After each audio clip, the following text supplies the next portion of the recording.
The University of California system will no longer require SAT and ACT scores for admission after reaching a settlement agreement, a statement from the UC system said. UC first announced the new policy on April 1, 2020, for incoming freshmen in fall of 2021, and in May of 2020 the Regents Board extended the policy for 2022 and 2023. However, the UC system said it would allow campuses to make the tests optional for freshman admissions for fall 2021 and 2022.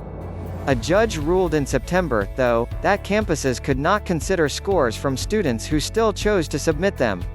The test-optional policy at most UC campuses afforded privileged, non-disabled students a second look in admissions, said Brad Seligman, the Alameda County Superior Court judge who issued the preliminary injunction in the case of Kawika Smith v. Regents of the University of California. The university complied with this decision, but it strongly disagreed with the court's decision and filed an appeal, UC said in the statement.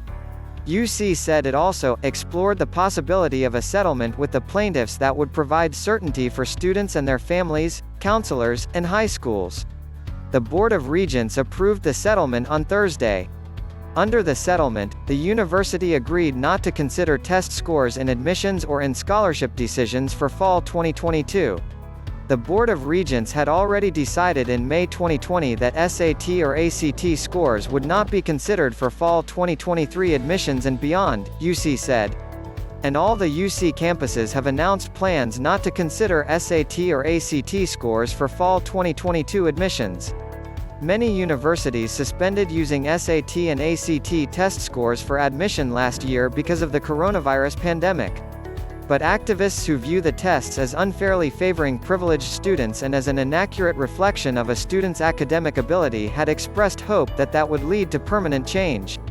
The College Board, which develops standardized tests, said it supports introducing more flexibility and choice in making the tests optional, but said using SAT scores can increase diversity, and defended the test as a way for students to stand out from others.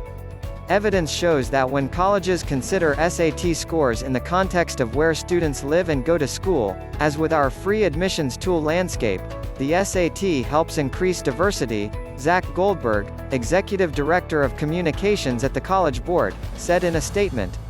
Performance differences across groups of students reflect an unequal K-12 system. That's why the SAT should only be considered in the context of where students live and go to school, and an SAT score should never be a veto on a student, Goldberg said. As we emerge from the pandemic, the SAT will remain one of the most accessible and affordable ways for students to distinguish themselves, Goldberg said. Preserving a student's choice to submit scores is important.